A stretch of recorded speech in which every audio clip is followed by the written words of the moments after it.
Sobat Milenial, masih sama aku VJ dan kita di sini masih ngobrol sama Kak Sinke ngebahas soal dunia literasi di era digital nih. Kak Sinke, ini mungkin banyak pemirsa di rumah yang belum tahu nih apa sih bedanya menulis jurnal dengan menulis tulisan-tulisan yang lain. Ada kesulitan tersendiri kah ketika menulis jurnal atau seperti apa nih Kak? Untuk menulis jurnal sendiri, kebanyakan kita lebih merujuk ke buku-buku yang relevan gitu ya Kak ya. Terus untuk yang artikel-artikel yang ringan, artikel-artikel seperti di majalah atau di publish website kayak gitu, itu lebih ke pengalaman hidup gitu Kak. Jadi lebih ringan yang di artikel biasa gitu Kak ya, lebih ke jurnalis gitu. Jadi seorang pencari berita lah gitu intinya. Nah, terus kalau misalnya bedanya untuk ilmiah dan non ilmiah itu ya seperti itu Kak. Jadi kalau misalnya untuk dunia ilmiah sendiri itu harus lebih banyak di potensinya untuk mengikuti seminar-seminar kayak gitu. Jadi saya sendiri juga baru mengalami dunia tulis menulis itu ya sering mengikuti event-event atau mengikuti seminar, workshop kayak gitu Kak. Jadi perbedaan antara keduanya itu ya sangat jauh gitu Kak. Untuk menentukan yang di dunia ilmiah dan non ilmiah itu gitu. Apalagi kalau menulis jurnal tuh harus ada kutipan yang memang relevan ya, maksudnya sumber-sumber yang nggak sembarang untuk menulis gitu ya, tapi dengan opininya dituangkan dengan pendapat-pendapat para ilmuwan dan lain sebagainya untuk memperjelas tulisan tersebut gitu. Jadi mungkin ada kesulitan tersendiri saat menulis jurnal. Tapi kalau Kak Cynthia sendiri lebih suka nulis apa nih? Jurnal kah atau lebih ke non ilmiah tadi? Random sih Kak, jadi sesuai mood juga gitu. Kalau misalnya moodnya lagi nggak enak, pasti nulisnya yang non ilmiah gitu, yang kayak puisi atau kata-kata atau sekedar artikel biasa, itu jadi lebih tercurahkan gitu. Nah, tapi kalau misalnya ilmiah itu benar-benar yang dimana event itu memakai deadline gitu. Jadi yang lebih berat, yang untuk yang bisa kita tuh mengasah potensi literasi ilmiahnya itu ya dari menulis jurnal itu. Jadi ada deadline yang menyatakan oh iya ternyata deadline itu sebentar lagi gitu. Jadi lebih rumit gitu dibanding dengan tulisan yang non ilmiah sendiri gitu Kak. Nah, kalau ada nggak sih langkah-langkah atau prosedur untuk menulis itu sendiri yang mungkin sekarang Kak Cynthia meng-apply ke misalkan ke majalah ataupun ke website online dan lain sebagainya. Ada nggak sih langkah-langkah yang mungkin pertama ya kita harus ini dulu dan lain sebagainya dari Kak Cynthia sendiri? Dari saya sendiri sih pribadi intinya mau tahu gitu Kak ya. Jadi ilmu dari ingin tahu itu harus ditumbuhkan gitu. Bagaimana sih kayak keponya tuh mendunia dulu. Pokoknya intinya kepo dulu. Apa sih tulisan itu gitu? Apa sih maknanya tulisan? Apa sih manfaatnya tulisan gitu Kak? Jadi lebih ke keponya dulu, baru pelajarilah. Jadi membaca dulu. Jadi kayak membaca apa sih rasanya itu untuk bisa menulis, atau bagaimana sih bisa mengikuti event-event yang lain seperti teman-teman yang lain kayak gitu. Jadi banyak motivasi juga yang saya rasakan itu ketika di dunia perkuliahan. Jadi banyak banyak potensi-potensi teman-teman itu yang lebih ke dunia literasi gitu Kak. Jadi semakin tahu kan Kak. Jadi diri ini tuh semakin tahu oh gimana sih dia tuh bisa juara satu atau juara ini di dunia itu gitu kan. Jadi rasa ingin tahu itu tuh tumbuh gitu. Jadi pengen juga gitu untuk merasakan seperti itu gitu Kak. Kalau dari Kak Cynthia sendiri ada gak inspirasinya, mungkin inspirasi orang kah atau misalkan tulisan siapa yang sampai pada akhirnya membuat mood booster dari buat Kak Cynthia sendiri? Untuk yang motivator dari tulisannya itu, kalau yang non ilmiah itu ini Kak, dari tulisannya Habibur Rahman, kalau enggak ini Ahmad Fuadi yang penulisnya Negeri Lima Menara, itu yang benar-benar sebagai anak pesantren atau anak perkuliahan di berasrama itu tuh nggak hanya berkembangnya itu di dalam aja, tapi bisa bisa keluar kayak gitu Kak. Jadi bisa sampai dunia gitu. Tulisan itu tuh dibaca sama orang banyak kayak gitu. Terus juga kalau misalnya yang dari dunia yang minim atau dunia yang ilmiah itu sendiri tuh bisa tersampaikan gitu. Kalau misalnya dunia jurnal itu saya lebih termotivasi dari dosen-dosen saya yang mana banyak beliau itu berkolaborasi dengan mahasiswi atau mahasiswanya untuk bisa dipublish ke Sinta gitu, ke Scopus gitu Kak.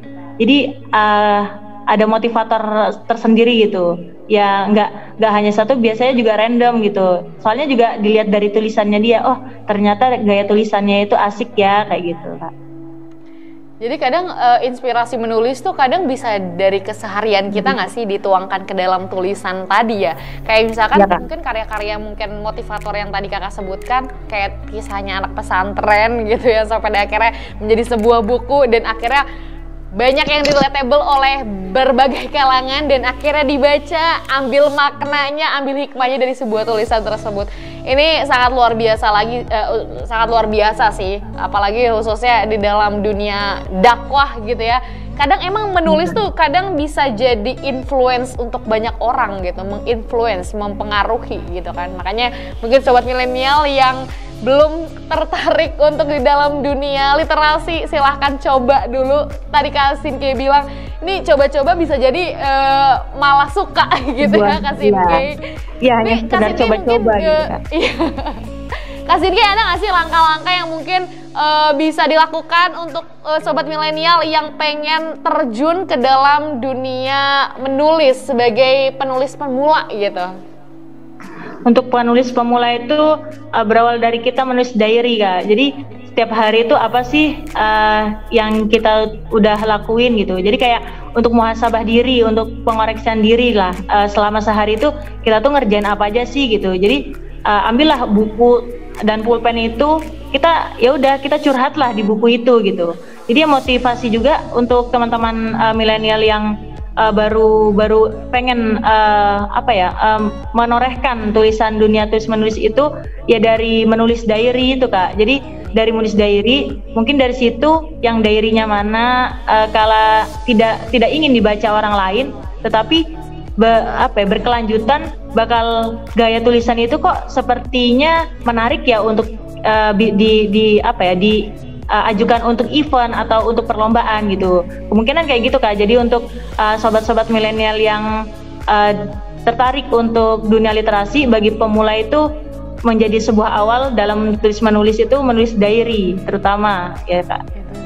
Kayaknya aku juga bisa deh, karena sering banget nulis diary. Mungkin dari hal-hal kecil kayak gitu ternyata bisa tumbuh ke sesuatu yang besar. Mungkin Kak Sinke juga dulunya suka nulis diary gitu ya. Iya Kak.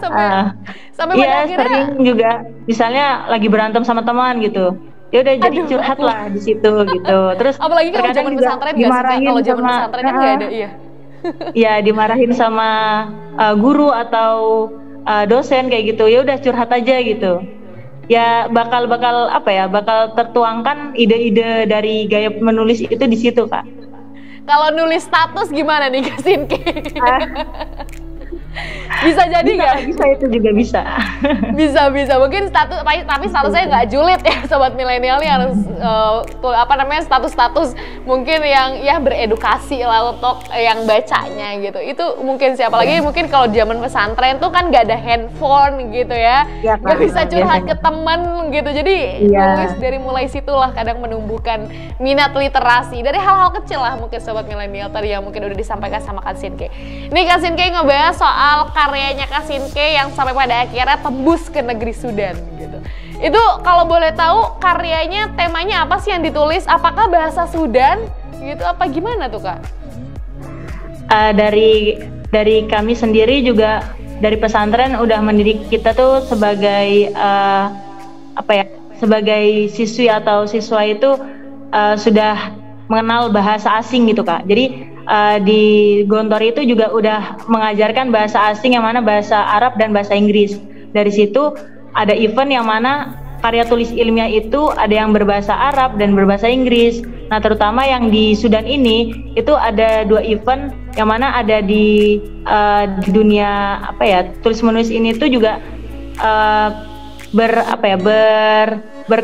berkolaborasi antara dua bahasa itu gitu. Jadi sempet juga saya tuh pernah mengirimkan yang bahasa asing, terutama bahasa Arab.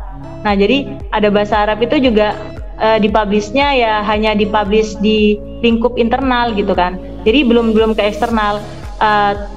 Kenapa dalam itu dalam tulis menulis itu juga butuh namanya juga kesabaran ya Kak. Jadi nunggu publish tuh kapan sih gitu kan. Terus juga belum ada pengumuman gini atau belum ada panggilan ini gitu kan. Terus jadi dari situ yang karya di Sudan itu yang tembus itu ya bahasa Arab terkadang, tapi bahasa Arabnya itu ya bahasa Arab anak-anak pesantren gitu Kak. Jadi kok bisa sih sampai tingkat kayak gitu aja bahasa Arab aja bisa dipublish gitu kan.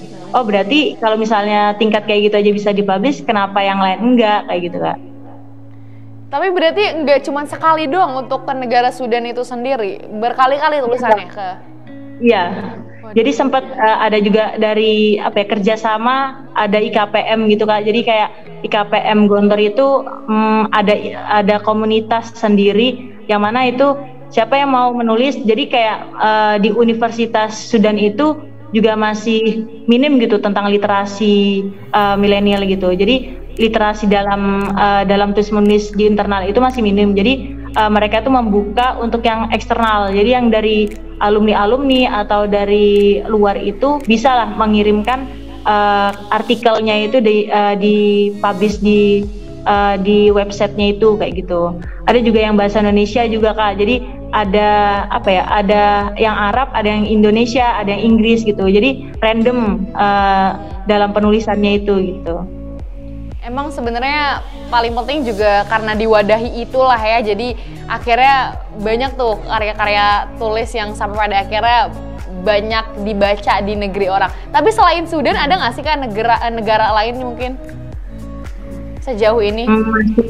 Masih belum Kak. Jadi itu tuh sempat ada teman juga yang menawarkan, ayo kamu mau tulis menulis gitu kan, ayo belajar ya mungkin dari publish itu bisa gitu. Tapi juga ada sempat saya apply ke dunia ini di negara Mesir juga. Tapi yang di negara Mesir itu masih kecil juga komunitasnya, jadi masih belum terpublishkan gitu, masih dalam rangkap yang belum di secara resmi gitu. Jadi masih ada kayak blog-blog gitu Kak, yang di negara-negara. Jadi Gontor itu mempunyai IKPM gitu. Jadi IKPM itu yang mengembangkan komunitasnya di negara situ gitu Kak.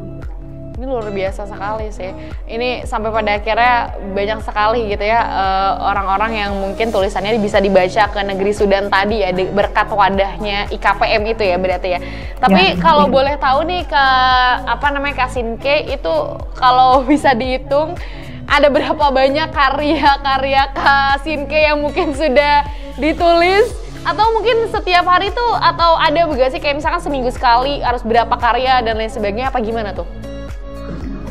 Kalau untuk karya sendiri, saya juga nggak tahu berapa kali gagal, berapa kali sukses, dan itu masih banyak di folder kenangan ya, folder kenangan ini Kak, kenangan dalam mimpi juga itu banyak. Jadi sempat juga mimpi kalau misalnya pernah nulis di sini, ternyata itu hanya mimpi gitu Kak. Nah, terus pernah juga ada yang sampai tulisan itu kebawa mimpi gitu Kak. Jadi pengen nulis gini tapi kok malah di dalam mimpi gitu. Ternyata ketika di dunia nyata tuh ternyata banyak ya ini untuk bisa kita itu menurahkan atau mentorehkan tulisan itu tuh ternyata bisa gitu. Jadi bisa sehari itu kalau nggak nulis tuh seperti nggak hidup gitu Kak jadinya.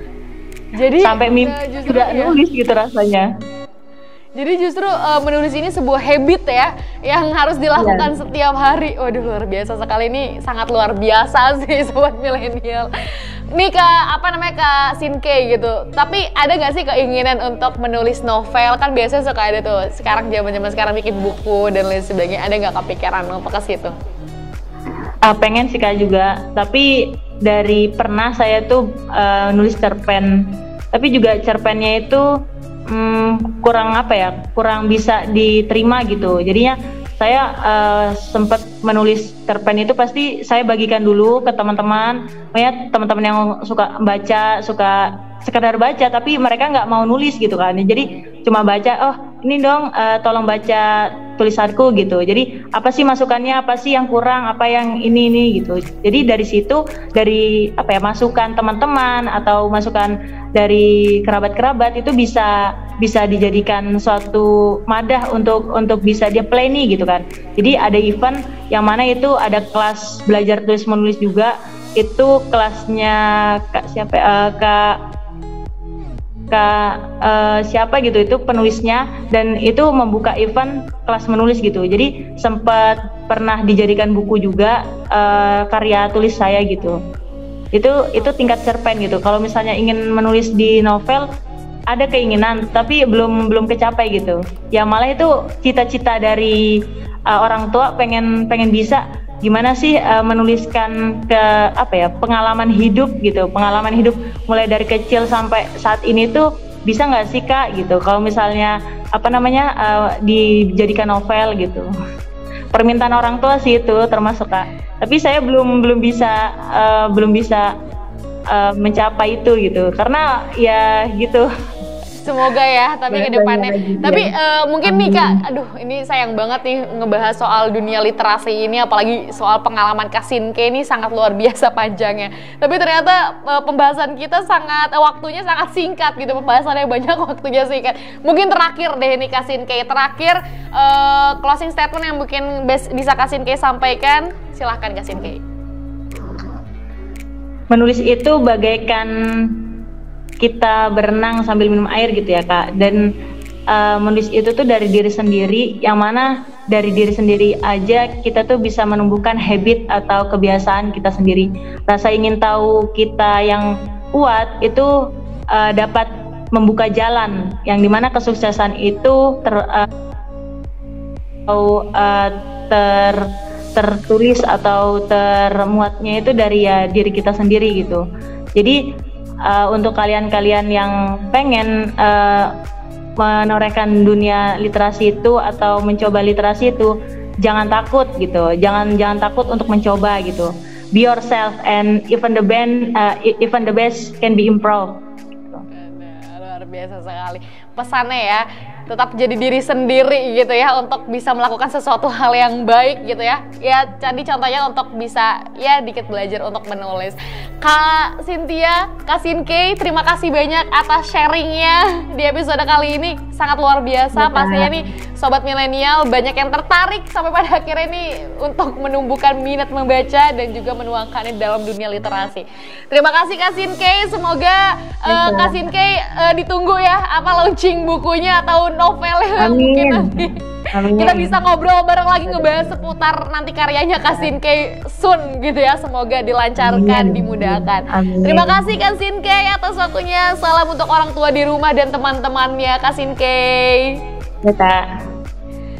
Oke, baik sobat milenial, tadi banyak banget ya pembahasan kita mengenai dunia literasi di era digital khususnya, terus juga pengalaman Kasinke soal dunianya tentang menulis. Semoga pembahasan kali ini bisa bermanfaat untuk sobat milenial di rumah. Tetap terus saksikan program Ngobrol Bareng di BRTV pastinya. Saya Via Jenis atau VJ pamit undur diri, terima kasih dan sampai jumpa. Wassalamualaikum warahmatullahi wabarakatuh.